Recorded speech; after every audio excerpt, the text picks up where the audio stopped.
The Stella Adler technique, unlocking the actor's imagination. Good morning, everyone. Today, we'll be delving into the acting techniques and exercises developed by one of the most influential figures in acting pedagogy, Stella Adler.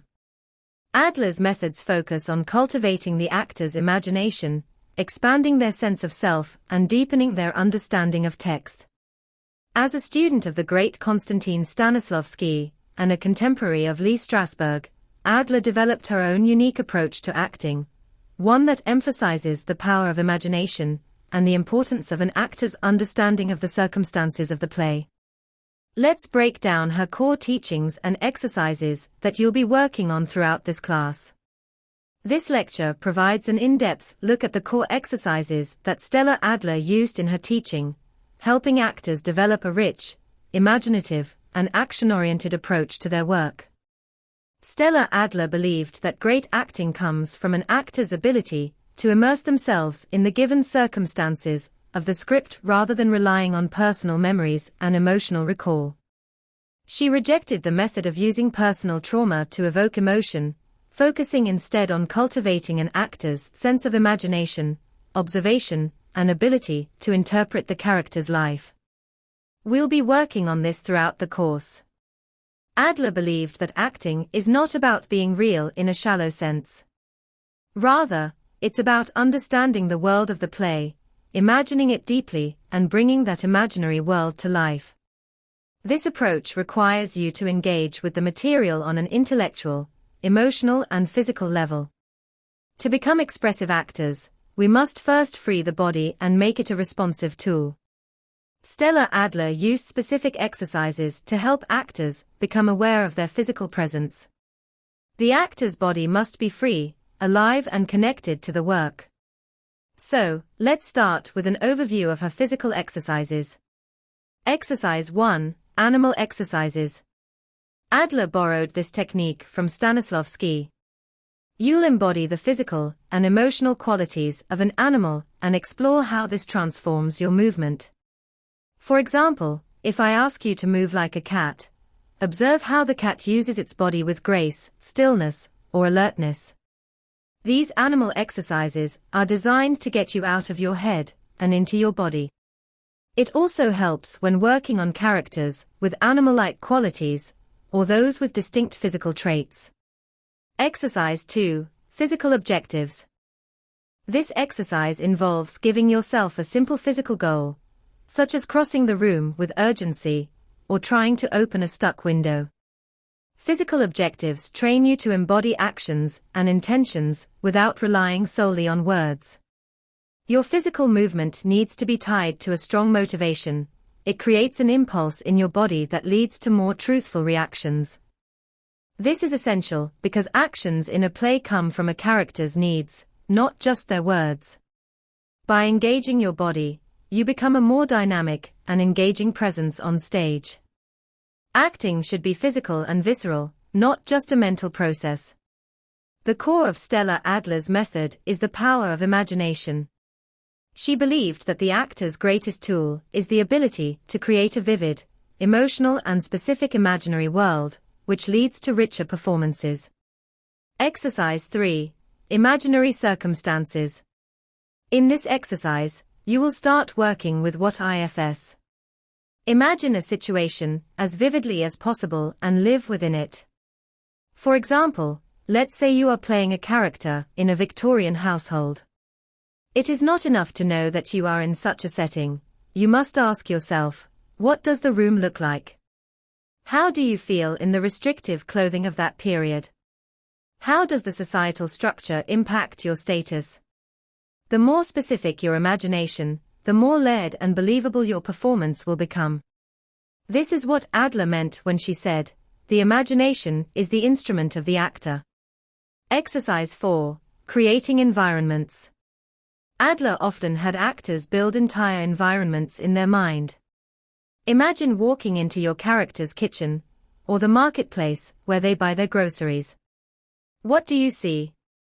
What do you smell? What sounds are around you? This technique demands that you fully immerse yourself in the environment, grounding your performance in these imaginary settings. This practice makes the world of the play real to you, and when it's real to you, it will feel real to the audience. Exercise 5. Three-dimensional characters. Adler emphasized that actors need to think about their characters as complex human beings, with a full backstory and personal history. Ask yourself questions like, where was the character born? What is their relationship with their family? What are their deepest fears and desires? You might not explicitly use all of this information on stage, but it will give you a deep well of understanding that adds nuance to your performance. Exercise 6. Script analysis. One of Adler's greatest focuses was the relationship between the actor and the text. She believed that an actor must approach the text with intellectual rigor and curiosity. Before you can play a role truthfully, you must know the world of the play inside and out. Adler's method demands a detailed study of the script. Start with the given circumstances, which means knowing every fact about the world of the play, where and when it takes place, the social dynamics, political context and more.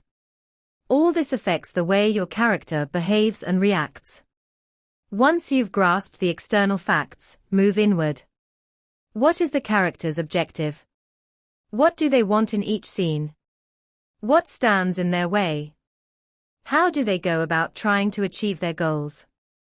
Adler encouraged actors to think of the text as something sacred. This means you should respect the language of the playwright. Rather than improvising or adding lines, honor the writer's words and find the emotional life within them. Exercise 7. Subtext work. Subtext refers to what's happening beneath the dialogue. What is your character really thinking and feeling, even if the words they say don't match? For example, if a character says, "I'm fine," but you know from the script that they are hiding their frustration, how do you convey that without altering the line? In this exercise, you'll learn to use non-verbal cues, your tone, body language, facial expressions, to express the subtext while remaining true to the dialogue. Once you've understood the character through the text and expanded your imagination, you must now transform into the character. Exercise 8. Sense of size and grandeur. Adler believed that acting should elevate ordinary life. Characters in a play are often living through extraordinary circumstances, and you, as an actor, must learn to embody a larger sense of life. In this exercise, we'll explore how to infuse performances with size and grandeur, without becoming melodramatic. You'll practice delivering speeches or monologues with a focus on making them grander, more impactful, and emotionally significant.